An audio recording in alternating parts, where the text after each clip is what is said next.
messenger.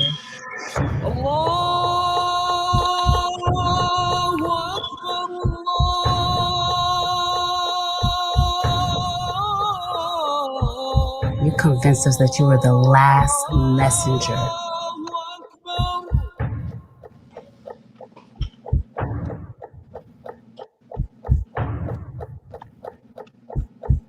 How many other bastard children do you have? Barbershop Conversations, man. As you guys know by now, that is the intro to my newest film, Well, let me get out of here. My newest film, 9 Wives, man. And I thank you guys for coming in tonight. We got a special guest, Askia Muhammad, right? Askia? Is that how you pronounce it? Yes, sir. Yes, sir. Askia Muhammad, man. And my trainer, L, introduced us to each other. And the reason why I brought him in is because he says a lot of prophetic stuff that I actually learned. You called in last night and I actually learned a lot. And I just want to say thank you for calling in. And I'm very excited to have this conversation with you, man. It's a pleasure to have you in the shop, man. And I'm sure people will. I'm honored. No, that's what's up. No, that's first of all, you're a fighter. You going down a cruiserweight. You had 3 fights at heavyweight. Yes, sir. Yes, sir. Yeah, 3. So now you're going down the cruiser. Why are you going down the cruiser? I like as you can see, like I don't have the size no more. I started progressing down in weight as I started training. Like when I first started boxing, first of all, I started at like 23. Mm-hmm. So I didn't come into the game like 9 years old, growing up in this. My thing was like martial arts and kickboxing or whatnot. And so everybody thought I was gonna go the MMA route, but I use my hands more than anything. I could kick, I have wonderful kicks, but I like to engage with the hands or whatnot. Mm-hmm. And so I ran across this real estate agent, and he knew this trainer from the old school named Kenny Kroom. And we got together at Broadway boxing gym. I was fresh out of football, so I was weighing around 270, about 270. Oh, wow. I played outside linebacker and defensive end. Okay. And so I was but I was solid because I was in the weightlifting. Yeah. You got to cut all that. Yeah, I was in the weightlifting or whatever. Uh-huh. And Kenny ended up getting dementia. So it was pretty sad. It was sad because I was soaking up so much game from him because he was an old school dude. They train different. They teach the game. They not like really mid men. And I'm not trying to disrespect nobody that's into the mitts or whatever, but it's a lot of that going on. It's not the science being taught. Right. And what helped me progress in the game, because a lot of people, what people don't understand, when you come in the game, how I came in the game, boxing will try to close you out. Right. Because these guys have millions of dollars invested in some of these fighters, hundreds and thousands of it since they, invested in them as kids or whatnot. And so somebody like me, I got all my knowledge from sparring. James Toney, when I was at Powerhouse Boxing Gym, I was under the tutelage of Jesse Reed and his son, and I soaked up a lot of game with them. Old school game, shadow boxing. I started shadow boxing more, 10 to 12 rounds, visualizing things, working on different things, film studying more towards my style. Like one of my favorite fighters is Jersey Joe. Like I love that dude. He was amazing heavyweight. And because he wasn't super big, and that's kind of how my style is. Except I fight southpaw, but I fight switch. So I will switch to the right, but I come out southpaw conventionally. And coming into the game, I won my first fight against some kid. I forget his name. I just know one of Freddie Roach's trainers that was under his tutelage was training him. One of the Filipino guys. Yeah, I know you're talking about. Little guy. Yeah, that was training him. And I took the fight on a week's notice and watched him. I watched him. And then I took another fight on 2 weeks' notice where I was injured, and like you can't really. It's hard to say no. Like when you say you're a fighter and you say no to something, these promoters, especially when you coming up as a B side, they like he's a bum. What he say no for? And so I took the fight. I fought all 4 rounds with fractured hand. Like I had a fracture in my hand. My shoulder was messed up. I thought I pulled it off. They gave it to him. Come to find out, like the next month he was on the top ranked card, and I was like, oh, okay, that's why I lost that fight. Right. And then I kind of like lost the will. Like my dad had died and whatnot, and like I was living a negative lifestyle in LA. Like I'm not gonna lie. I'm a real dude. I live in a negative lifestyle, and so what I did was I have a strong belief system. I have a house in myself. It's my temple, so I have to stand on my belief system. And I went to the Most High. I got down on my knees. I was in my room. I was praying till I was in tears. And I called my mom because my mom was staying in Vegas. And I said, man, I'm gonna just come to Vegas because I was just living in LA, dodging bullets. You know what I'm saying? Playing both sides of the fence. You can't do that when you're trying to be a world champion. Right. And that's not how my dad brought me up in the game. Like I got good in kickboxing and karate because I was 10 toes in it. I wasn't doing nothing else. I didn't have no childhood. Like Saturdays, it wasn't Chuck E. Cheese. It was at the gym, like working on stuff. Like we seldomly went out, but it was more of just like we training. And so I came out here to Vegas. I quit my job. I had a little money. I came out here to Vegas. My cousin, she was talking to this barber, and he was like, "Oh yeah, man, I know a few trainers or whatever." And that day he was cutting Sean Porter's hair, and so my mom was like, "Yeah, my son fight a heavyweight." She popping fist grease or whatnot, and so Sean, like, "Oh yeah, I'll look out for him or whatever." These little celebrity bullshit, they say or whatever. And so my barber hit me up and he was like, I know a few gyms. And so I ended up going to this gym in the north that Francis Bartholomew had made. Yeah. What was the name of the gym? Black Dragon Gym. It was a weird name. It was some type of weird name, but all the Cubans was coming up there, so it was good work. Like it was good work. And I'm the type of person, it's no better work than somebody that's better than you, because iron sharpens iron. You can't be afraid of somebody that's better than you, especially in this game. You know what I'm saying? So that didn't work out because the language barrier was like, it was weird. And then the trainer that I was dealing with, I felt like he was just using me for sparring, like for those guys. And I was like, okay, so I'm like, this is wasting my time. I just stopped dealing with a manager and a trainer that was wasting my time and basically using me for money. I'm taking fights on 2-3 weeks, which I didn't have a problem with, but like, you got to let me heal. You know what I'm saying? I was fighting injured a lot.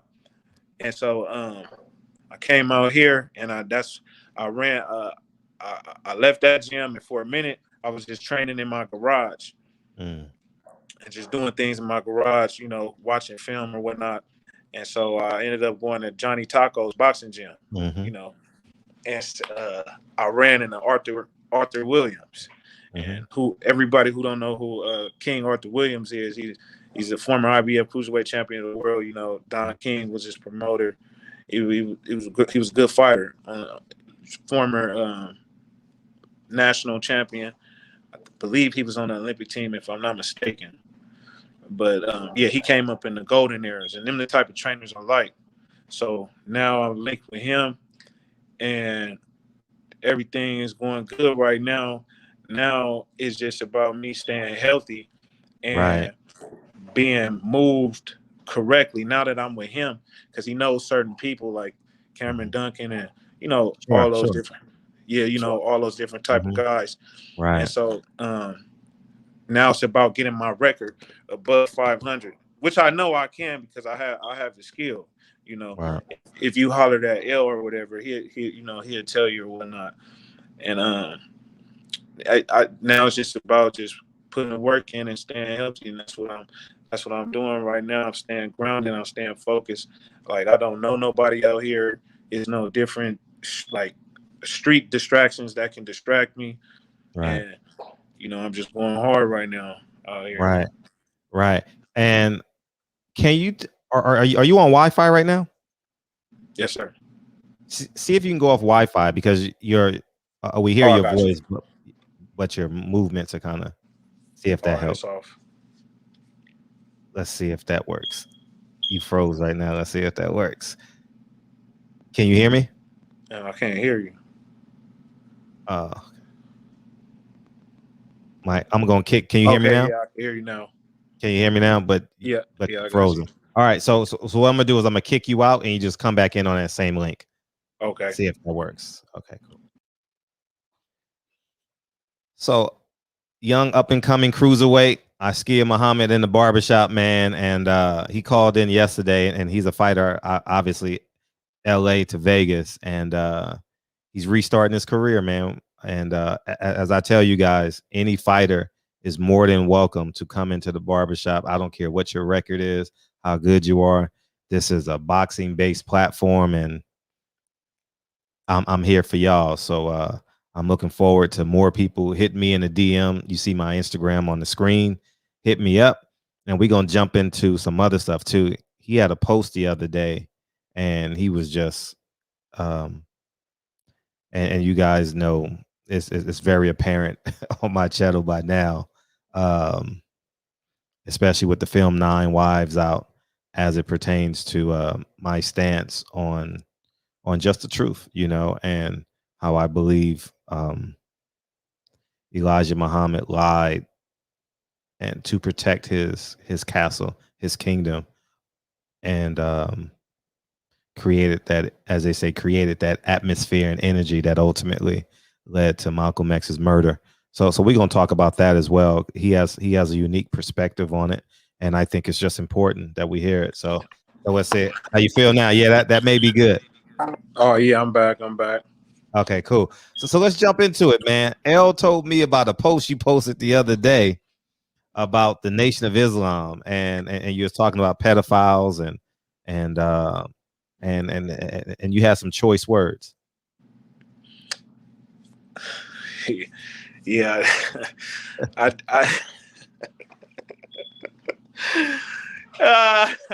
yeah, I did. I did. It's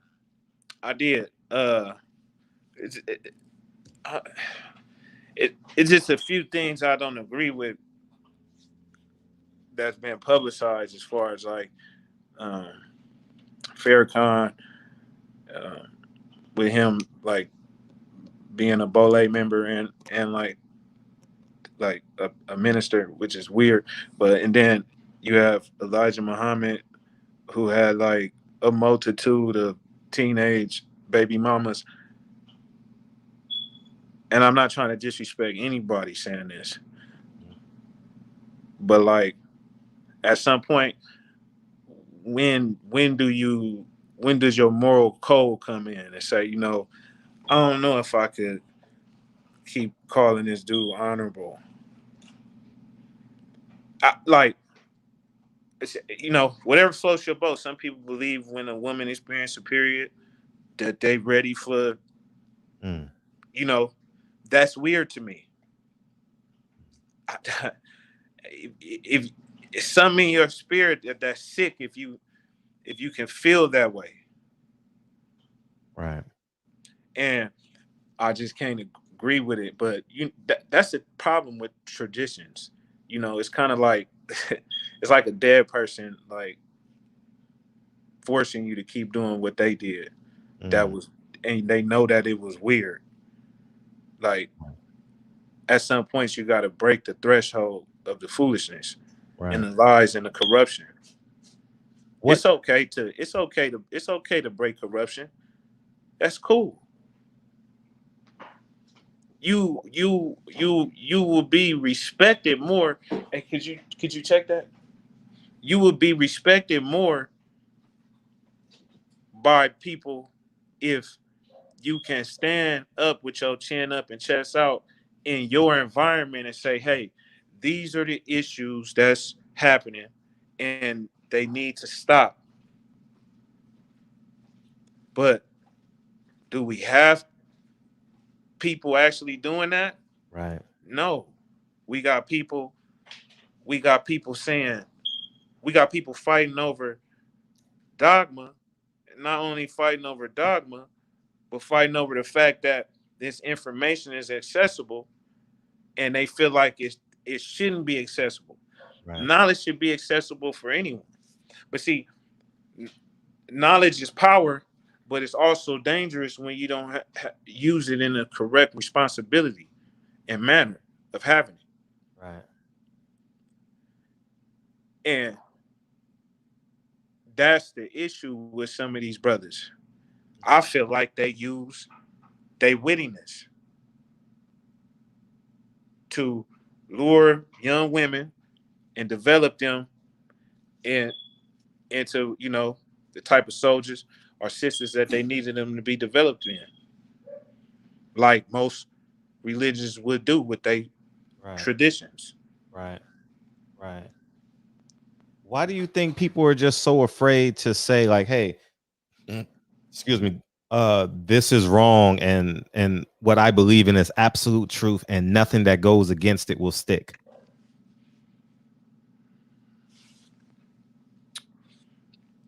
Because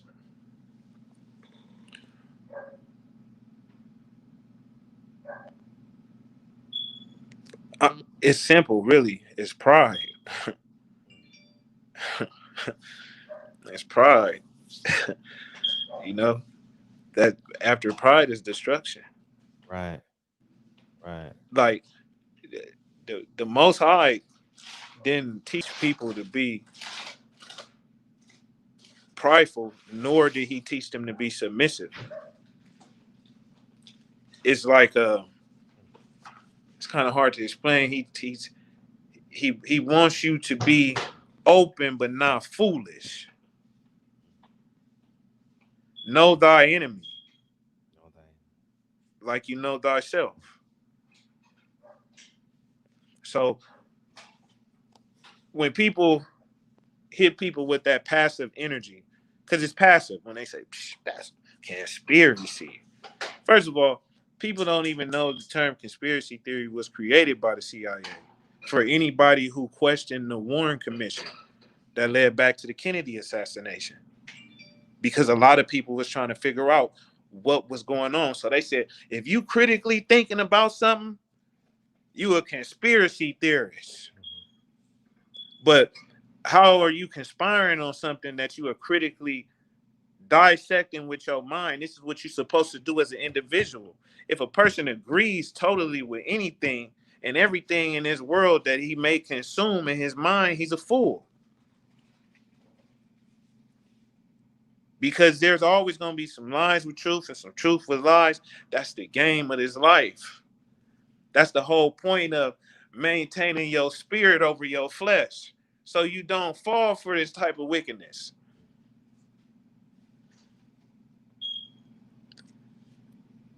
But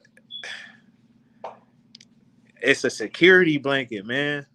Right. Right. It's that shield. It's that shield. And that's the thing. The Most High ain't accepting no coward. You be holier than thou. You a coward. What good are you? So That's not in acknowledging all truth aspects. is cowardness. Exactly. Okay. That's in all aspects of life, though. Who gonna deal with a coward? You wouldn't hire no coward if, you know what I'm saying? No matter if he was painting your house. What if one of the painters up in there doing some weird shit and his coward ass see it, but he don't stop it or say nothing? So it worked the same way in the in being spiritual. Right. Even if you don't believe in the Most High, even if you just one of them people like I'm a light bearer, my chakras are aligned, you still can't be no coward. Right. Because it's always gonna be somebody that's gonna come and try to step on your toes and say, "Man, what you think you better than me because them chakras?" You can't be no fool and start to argue with no fool because a fool gonna out fool you. And that's what most people do. They start to get loud with you when you challenge their truth. Motherfucker, you ain't woo woo woo woo. And you like, yo, we sharpening iron right now, sir. This ain't fisticuffs. We sharpening iron. But dogma rules in most people's heart. So when you challenge their truth, that's what's gonna happen. An argument. Unless you run into a person that's mature enough to sit down with you and say, brother, man, come on, man, let's talk about this. You feel me? What's happening with this? Man, we gonna lay it out right here. Blase, blase, blase, blase. But it's only so many type of them individuals that you can really run into that's mature enough to do that because they're not using the religion as a security blanket. They really using it to put themselves into a higher ascension. Right. So like I said, I don't want nobody saying, oh man, that disrespectful brother, and he got the last name Muhammad, and he got the word to say something like that. Don't matter.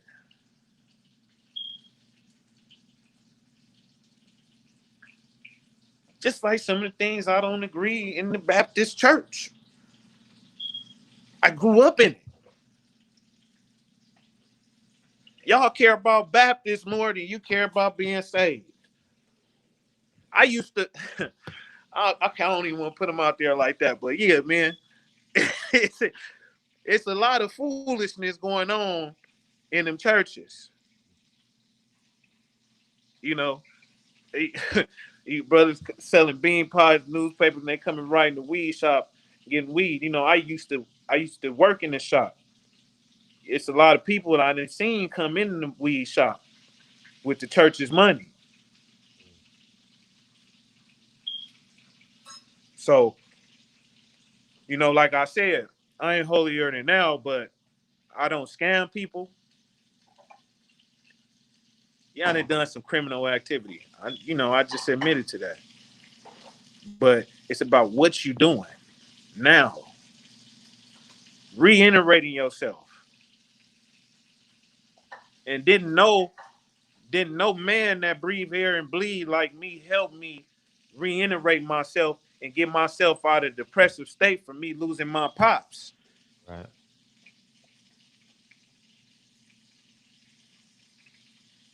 So the people that had disagreed with that, I don't know.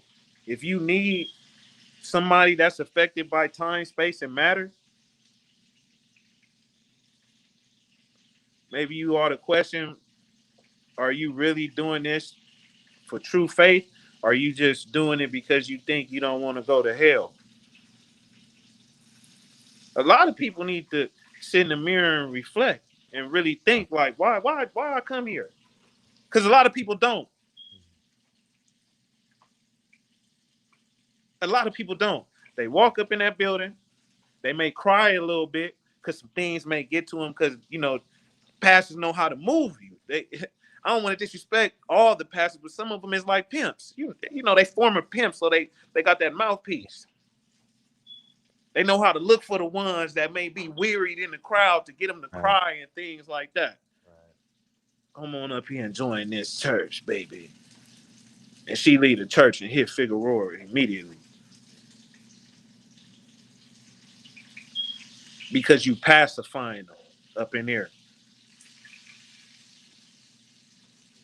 That's all they doing. They pacifying people up in there. And I have no problem with nobody's homosexuality. Being homo or whatever. But how can you have a whole church and your whole choir be, hey, that doesn't make any sense. That's contradicting the book. But because you're afraid to stand on your 10 toes as a man, first, we men first. So as a man, you took this belief system inside of you.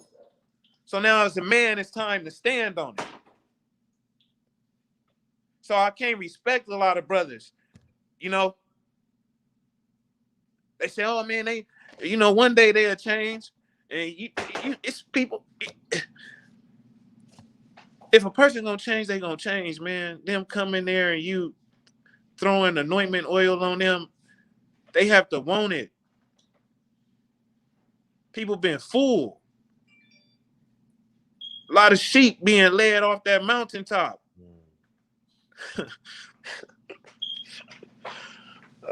Man. I was once one of them. I was with the foolishness. So I'm talking from experience. If anybody's sitting here saying, oh man, this guy act like he, John the Baptist. Because it's going to be some. Because. Well, they say that because they don't want to look internal. You know what I mean?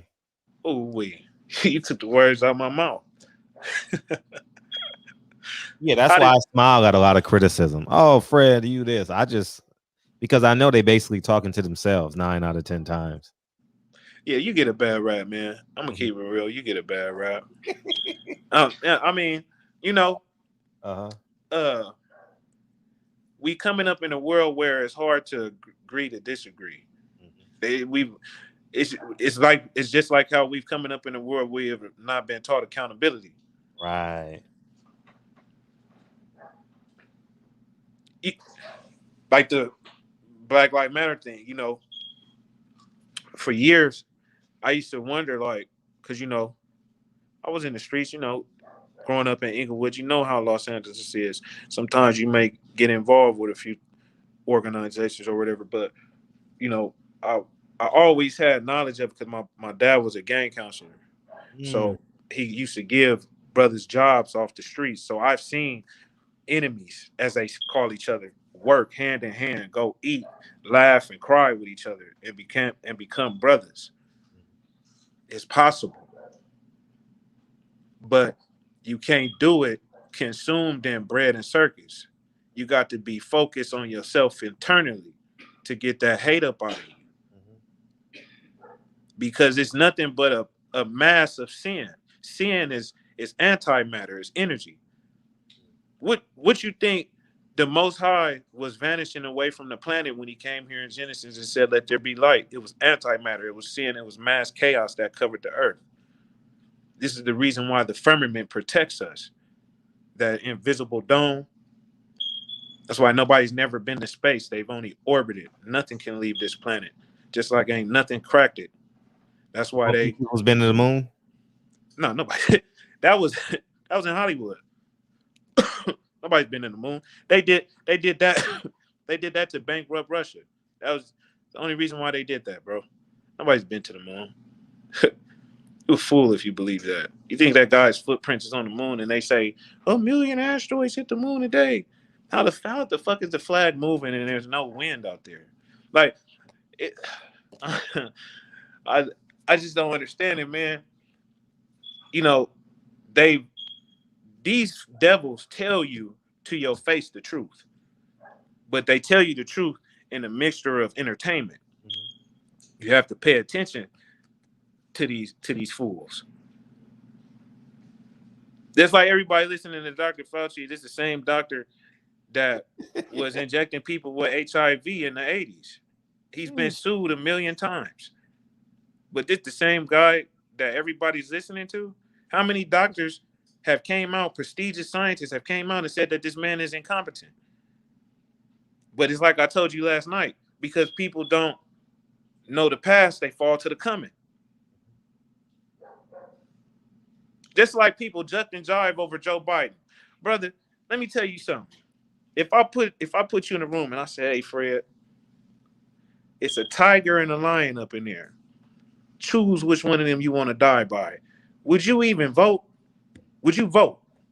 No, that's exactly the point I made. So how could you choose between two devils? Because one hides his deviltry? That's stupid. right. But that's because I don't want to say this. Let me say it right. That's because the civil rights movement taught us to be pacified.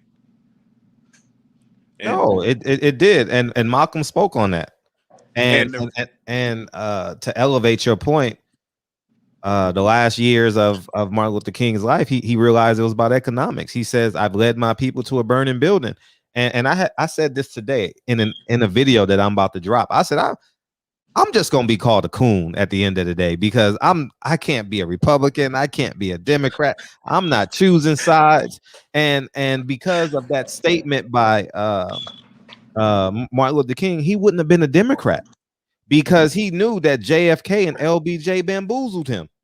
well, you got to understand, the man went to look. The civil rights movement was funded by the Rothschilds. Let's keep it gangster all the way. Yeah. The civil rights movement was funded by the Rothschilds. When you play war, see, the white man have been playing war for a long time. Mm-hmm. And when you play war is built off deception, and you have to play both sides of the field. Right. So I don't trust black liberals. You get away from me. I'll go, like you a vampire. They're the worst. They the worst. Yeah, you know, and you not a coon, man. You know, because I'm not. I'm saying that for the audience. Oh yeah, the audience. Oh yeah, just call me a coon because it makes them feel comfortable because it empowers them to say, "I'm right, you're wrong, you're a coon." So I'd rather just deal with that than. I'll be a coon too. I'll be a coon all day because at the end of the day, if we go back in history, when the House of Legislators was ran by blacks, right? When the Democrats started to participate in violence, them white Republicans folded on all the black Republicans. Right. So they already showed us in history that it's the same body, just a two-headed dragon. Right. I believe it, man. I cannot vote or support something that they're allies to my enemy. People were so tricked by CNN and Fox and CNN and those owners. Say it again. It's television programming. Yeah. You are under sorcery when you watching that foolishness. Yeah. Yeah, I just told L at the end of the day, man, protect your family, man, at the end of the day, because we're so group. I was telling him it's not even a divide anymore. Everybody's in groups. I'm a Republican. I'm a Democrat. I'm a liberal. I'm a AKA. I'm a Nation of Islam. I'm Baptist. I'm Hebrew Israelite. You get what I'm saying? And all that separates us from the ultimate goal, having a relationship with our Creator. Facts. And what's cold is messing up the balance of 6 degrees of separation of us all being connected. Right. In some type of way, because somebody know you that know somebody that know you through somebody. Right. So it's messing up the natural balance of humanity by participating in communism. Right. You know, at the end of the day, the civil rights movement was a consumers' rights movement. We already showed with Rosewood, with Black Wall Street, and other places that we were self-sufficient without the society of the foreign government that we call the United States of America. Mm. See, the Constitution is their right to do commerce with us, but they screwed us in the beginning. That's where George Washington chopped down the cherry tree, the Battle of Bunker Hill. It wasn't an actual tree, it was the national flag. Hence, the red, white, and blue flag, the United States, which then we fully pay sole taxes to the United Kingdom. Right. They teach us in school that we beat them and 4th of July is our independence. But then if you read deeper down the rabbit hole, you find out that we paid them taxes well after the war. And that's where the term taxation without representation comes from. Right. So at the end of the day, we all being played. Yeah, we all being played, and that's why we have to create a United States of America within our circle of influence. You get Yes, what sir. I'm saying? I think that's the big picture, because I genuinely don't believe in a lifetime we can separate, because no one wants to separate their life now. Like everyone likes meat on the bone at this state, and I don't like when people say, oh, we don't have enough resources, we don't have enough money. We have more than enough money. We are the 7th largest country in the world, in terms of spending power. So and that's just spending power. That's not even terms of like what we own. If we put our That's spending, facts. if we change the dynamic from spending to creating, and it would just upset the apple cart, But and I genuinely believe that we have the resources, we have the intellect, we have the power, we have the influence. Like I say all the time, if we really, really wanted to change, one way we can change, or instant change, is the NBA. 80% of the NBA is black. it is black. They have guaranteed contracts, and there's nothing that they can do and not get paid. So what they can do is literally create their own commune and flip-flop America. They can literally flip-flop America instantly. I agree with you. I And agree with you. protect one another. Hey, you want an NBA? You want a rookie contract? Well, we about to create this communist type system for us, so we can sustain ourselves for the next 100 years. You understand what I'm saying? And all we got to do is show up to the game and sit on the floor. You a brilliant man for bringing that up, right? The only thing that's wrong with it is you dealing with people that have been, they suffer. I feel like a lot of athletes suffer from post-traumatic slave syndrome. Oh, and what I mean by that is, they need massa. Yeah. Without massa, right. Without massa, like I was telling my boy the other day, we was talking about Tank, and I said Mayweather is taking my nigga. No offense. No offense, because people gonna be bad, but I said Mayweather's taking my nigga on the Mexico tour, bro. Right. And it's fucking his career over. Right. I said he has 4 regular titles, sir. You feel what I'm saying? I love Tank. Because Tank a dog. Tank a dog. And I know Tank can spark all them 135ers that Mayweather just say, here, man, I'm about to take you off the leash. Clip. He gonna do it.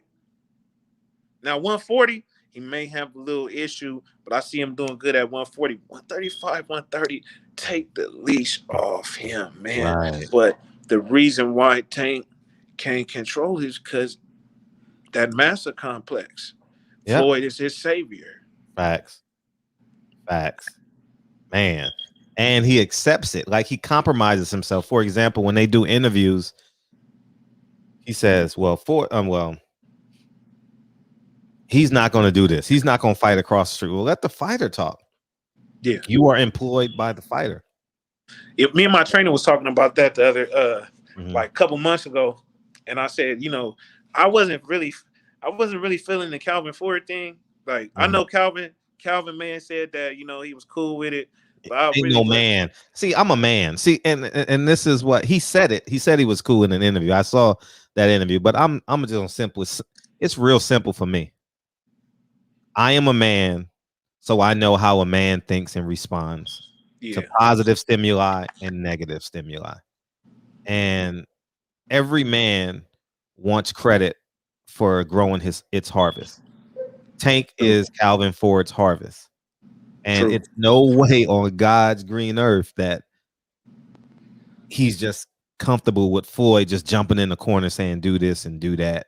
It's just not built that way. I know my trainer don't play that shit. No, at all. Because in the gym, he wouldn't allow it. If I walked into the gym and says, hey, Tank, do it like this, he wouldn't allow. He wouldn't. Obviously, Floyd has different. Throw us out. Yeah, obviously Floyd has a different level of credentials than you and I, but at the end of the day, if I'm saying something that's right, it holds the same merit as Floyd doing something right, saying something correct. So That's true. it's just it's sad. I left it alone because he put out my fire when he said, "Oh, Floyd can do." I don't object to what Floyd is saying, but so I just said, okay. Yeah, I said the same thing, but I kind of feel like he don't want to mess up no relationships. I don't know. Right. I feel like Tank a superstar though, man. Like He if he is. just was like, man, you know what, fuck you. I don't feel like you'd like Tank tear him is. up. He's a Tank is. superstar. Tank I, is. I went to the fight when he fought Gamboa. That shit was lit. Yeah, I was It was there. like a rap concert or some Yeah, shit like that. Like I was it was there. lit. Yeah. That kid got it. Yeah, but they didn't elevate him. See, they put him in there with the Mario Barrios. It shouldn't have been Mario Barrios. It should have been. It should have been like this. They just did like this. You gotta you got to put them on the top shelf, and they if you failed gonna at go it. to 140, I agree with you. It shouldn't have been Mario Barrios. Honestly, if I was if I'm thinking right, he had the WBA regular. I'll just step on T.O. toes and go for Josh. Mm-hmm. Y'all already had dialogue on the internet. Oh, sure, that's big. That's So big, that fight's huge and it's makeable. right? Or You even know, find Gary Russell down there somewhere. it. Man, I don't see. I don't know why. I don't know why Gary's not getting fights, man. At this point, I don't know what's going on. Man, it's frustrating, and it's a lot. It's probably a lot to do to go behind the scenes. Yeah, I love Gary, and it's amazing to me how he only fight every 33 years and still Shout out to Jesus Christ. Yeah. and He and still Nipsey be Hussle. Yeah. washing dudes. He be washing cats. Yeah. So that's a testament of his work ethic He in the doesn't even gym. lose rounds, dog. Yeah, so he probably in the gym right now while we doing this. Yeah. So he has to be. Facts. He has to be, because I know I do 2 and 3 days, and I'm a B-sider. He an A-sider being moved like a B-sider. Yeah. He should have been one of the stars of PBC. For real. He has everything, man. He got the family. He got the bloodline. He got his skills is second to none. Like, he washes Leo, Abner, and Carl Frampton. He washes them. Yeah. Like, Abner Mares wouldn't win a round against Gary Russell if he didn't allow him to. I don't know how his relationship is with Al, but I don't know. Yeah. I don't know why he didn't get Leo. It makes no sense. None of them make sense because he fought Abner twice. He fought Carl Frampton twice. None of it makes sense. Like, Gary couldn't get Carl. He couldn't get Carl. Yeah, and Tank got Abner, but he got the eye injury. So imagine that. How does Tank get Abner? Man, that's why I said it's something tricky behind them scenes, right? Where they ain't feeding them right. Right. I ain't talking about his pockets, but I mean, they ain't giving them food. Right. They giving them the leftovers. Not even the leftover, man. They giving him Kiko Martinez and McDonald's. Man, that's like he getting McDoubles. Top ramen. That's like top ramen. You know what I mean? You know what I'm saying? They throw some hot dogs in there with Tug. You know what I mean? It's messed up though. But I feel like if fighters came together, I say it all the time. If fighters came together and had a union, look, man, they got enough money. Stop being fucking cheap, y'all. Let's put some shit together so that we could take care of each other. Right. That's all we doing is taking care of each other. We ain't. This is not see what y'all don't understand is we being monopolized. The YouTube shit, MMA crossovers, is being made of a monopoly now. Right. So to protect your brand, because boxing is being made a fool of, Dana be laughing at motherfuckers that think some circus clown finna come step up in that octagon. Mm-hmm. No, sir, we throwing top 10 fights. Top 10s is fighting top 10s. Right. I'm gonna keep it real with you. That nigga been killing boxing this whole year. Yeah. Oh, for sure. And it's going to I mean, it's gonna keep on growing. I'll say I don't know if he'll ever pass boxing because of the history, but it can. No, it ain't gonna pass. But boxing too pristine. But see, boxing, what's gonna happen is, see, they think people don't wake up at some point. Right now, boxing fans is like this. At some point, they're gonna wake up and say, "Hold on, nigga, we not watching this no more. Yeah, we not watching this no more." right. And when it happened, is I'm telling you, the game gonna be cold. A lot of these top fighters, they ain't gonna be able to get the money they want. They're gonna try to sue people and stuff, but it's gonna be our fault because you got Jermell Charlo fighting. Who? I don't even know the nigga name, but Boo Boo is right there for you to make Jamal millions Charlo. and Yeah, to he make fought. us happy and say you did it. Montiel. He fought Montiel on Boo Boo Juneteenth. right there. Yeah, makes no sense. And they don't understand that. I tell them how it makes perfect sense. Boo Boo deserves the fight, and I would say put his purse in escrow. You know what I mean? Like at the end of the day, it's a few $1,000s for legacy. If he costs you $50,000, put $100,000 in legacy. I mean, put $100,000 in escrow. And if he flops on you this time, you get the 100,000. You know what I mean? And they always got backup opponents. You know, you got put Willie Monroe on backup. You know, somebody. True.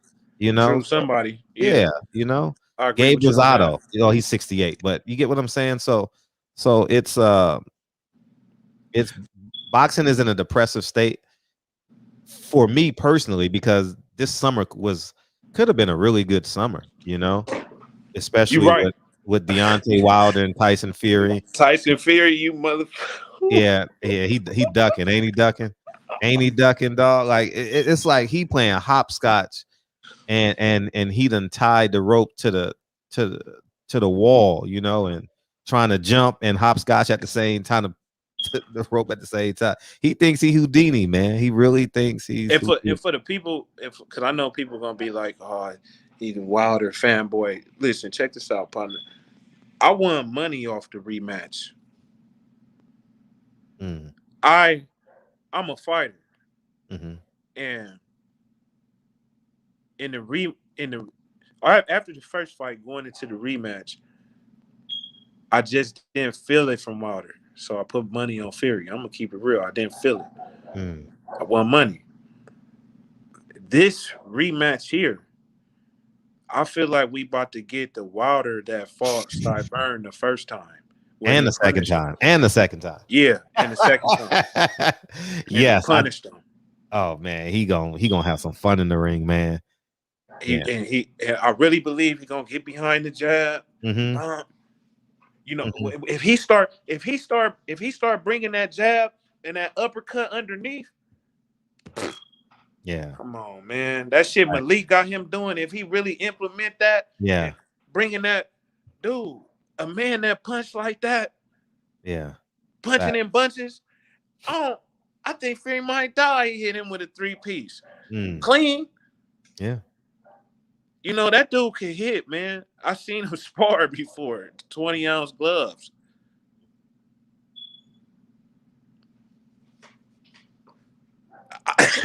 Nigga doing murdering niggas in there with them. He got dummies. Yeah. You know what I'm saying? I've seen now him it's just all about, and I see what Malik got him doing. Basically, he got him working on distance, staying planted on his feet the correct way, bobbing that head, controlling Tyson Fury from range, and even when he get close by controlling the head, he tweaking little small shit in Wilder. You know what I'm saying? Just adding little seasonings and spices to him. Right. He ain't really trying to change his style or nothing like that, because we know that right hand coming. Yeah, it's coming. Now that train is coming. He's making them the man God created. Yeah.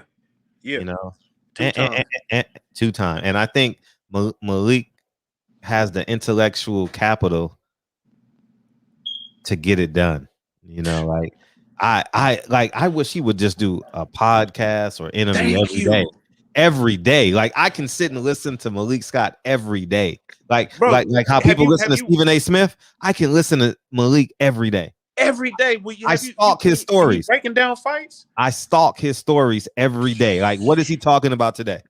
What is he Genius. talking? I'm serious. Genius. No, Yes. I do too. It's genius, bro. Yes. It's genius the shit Yes. how he Yes. breaks these things down, dog. Right. And you know that's the level of mindset that I'm trying to get to, because well after boxing, I want to have me a gym in Inglewood, That's dope. and That's I D want to Smoke just get opened these up a gym, 108th, 108.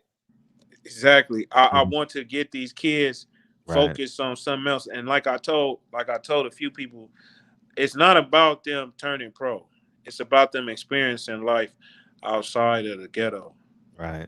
These kids get to travel. They get to experience different walks of life, ethnicities, and personalities that I believe is critical in the development of a child. Because um, some people disrespect people without knowing, and that's just mainly not being aware of different traditions that ethnicities may hold, or you know. So I feel like just structure and discipline that fighting brings, like I said, like even though I was in the street, I never was like stupid with it. Right. I never was stupid with it. Like when my pops found out, he just told me like, I don't know why, but you're smart enough to be a man first. Right. And that always stuck with me. Cause why? Like I tell a lot of them little dudes, why your big homie tell you to go do rah rah rah rah, he go home to his kids and his wife, eat a good meal. So you got to think about that. Why Right. you sitting there killing somebody that ain't did nothing to you? We beefing over and having quarrels over beef that these old niggas Right. had. You know what I'm saying? Right. And we don't need to be slaying each other, dog. We greater than this. We truly are. Like I really truly believe this. Like heartfelt. And it's from somebody that participated in it. And I did good in school. I was on honor roll and stuff like that. I was just mischievous. I had a mischievous spirit. I had to get that out of me, you know. And I'm glad that I around when I was like 25, I kind of had my moment where I was like, "Nah, this ain't it." Like my pops rolling in his grave, but he died when I was 22, right when I got into boxing, and like it just really messed me up. I couldn't understand it. I know they say you never question the Most High, but I questioned him. Right.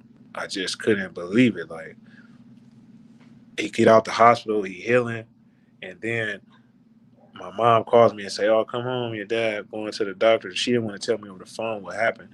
I come in, I see my dad dead, probably 5 feet away from where my grandpa died in the same house. So I don't know, man. It was like I was like, if it's not one thing, it's another. I'm Right. trying to straighten it out. I at least wanted him to see me fight, for the first time Mhm. as far as boxing is concerned, because that's my hero. Like Right. nobody else. I didn't care about no other man. Like my dad was my hero. Right. Like because I watched what he did in the community of Los Angeles with dudes that was killing each other. And the city shut that program down. It was called Say Yes. And they seen how good it was going on, and the powers that be shut it down. Wow. Everybody that worked in that program, it was nonprofit. So everything my dad did, he did not get paid for it. It was from the heart Wow. Mm. because he actually cared about these young men.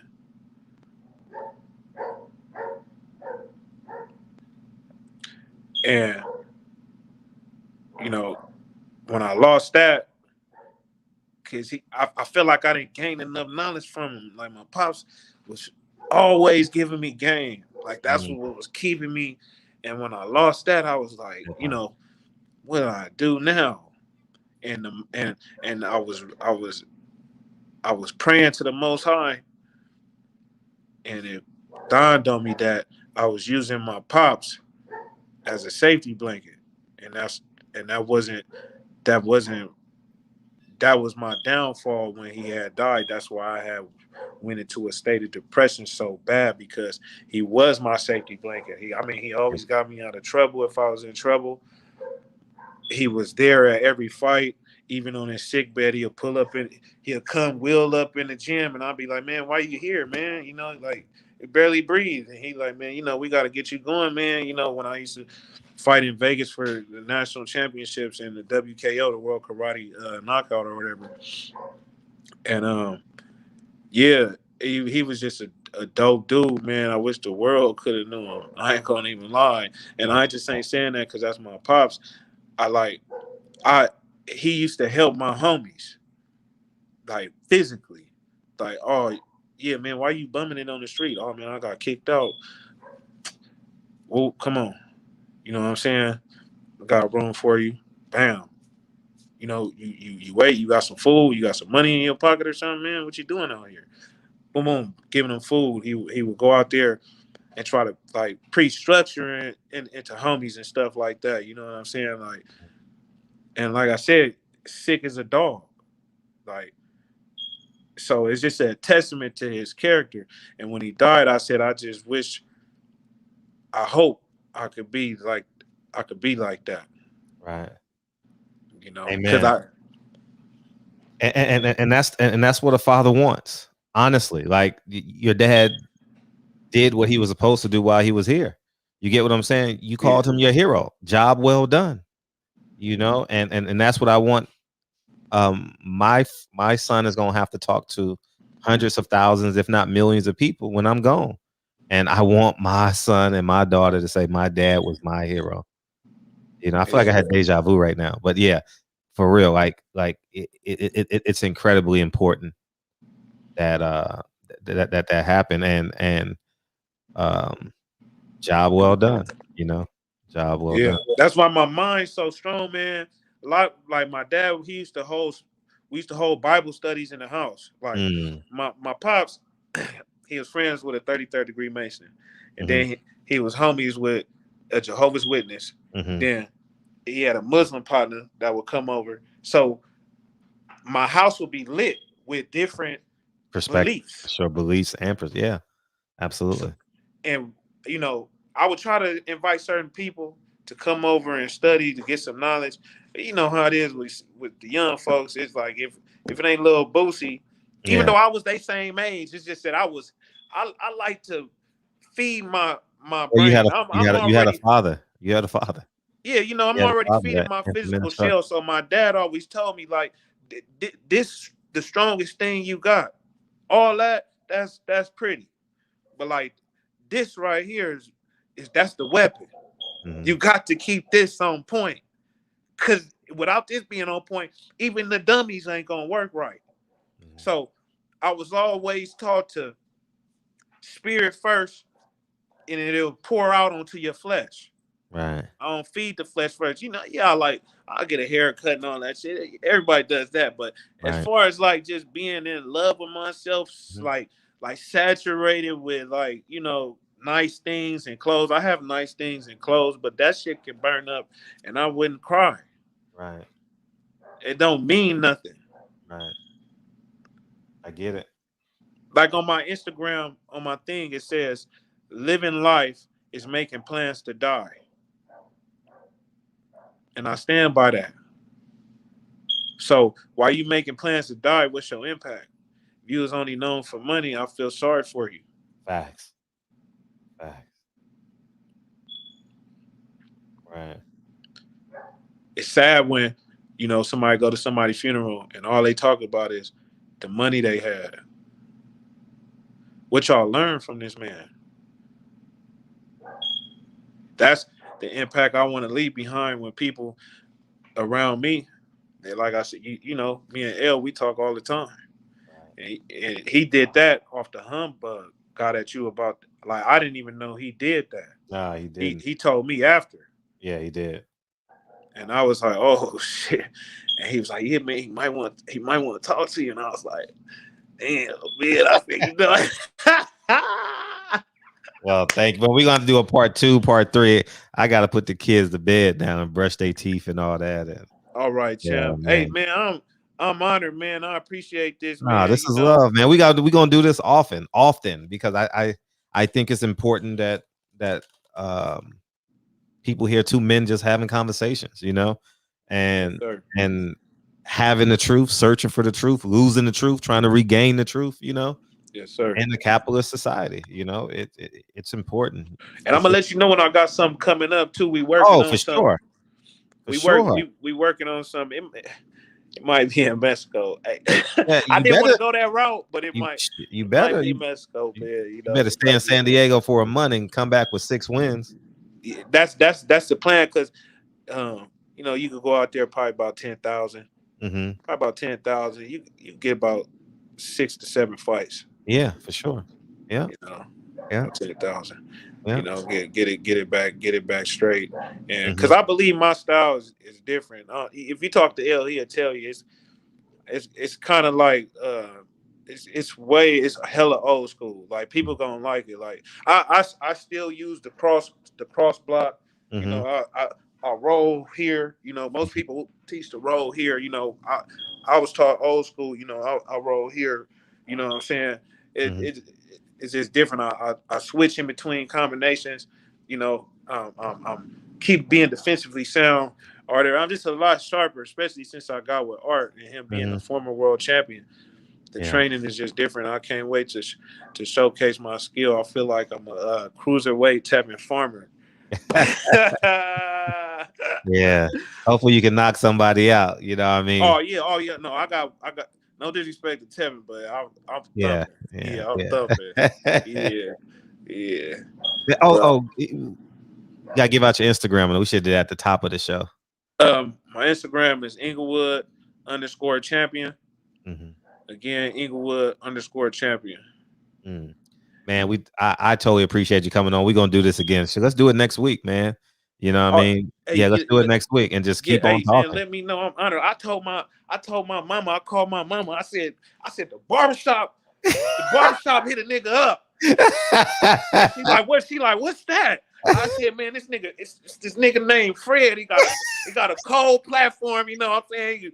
Grammy nominated, all that shit. Oh, man, that's love, cold man. niggas on that show. I said, that's love, man. I can't man. believe this shit. Well, we allies now. Yeah, man. It's just important that people just hear two men talking. Whether if we wrong, but at least it's dialogue. So many people got fake gangsters want to shoot and kill, and next thing you know, they informants. They got a fake rapper history. They living off of somebody else's life, and we could talk about that too. Because I honestly, I'm gonna leave you with this. I think gangbangers are the biggest coons in our society. They are. Culture. I think that they wake up every morning looking to kill and rob another black man and take his girl. I'm gonna get that nigga. And I'm telling you, because I was nigga slick. Yes, I was involved in it, so I'm not gonna. I'm not one to shy away from the truth. Yeah, you are. That's what you do. You wake up with that hatred in your heart, like I explained earlier. And the politicians that side with the other side, like if you're a black politician, you got a job to do. Yeah. Same thing. You wake up. How can I be more like them? Yeah. You get what I'm saying? That's true. So we're gonna talk about that next week. Let's talk about that next week. All right, champ. Yeah, appreciate that, man. King. Thank you, man. Thank you, man. Appreciate you. All right, all the time, dog. Yeah, that's love, man. Barbershop conversations, man. Great conversation. Kennedy, I gotta do Kennedy's hair. It's bedtime. Say hi to the people. Wave. Got a bonnet. Barbershop conversations, man. Feel free to hit the subscribe button, and I'll talk to you guys soon. Peace, guys.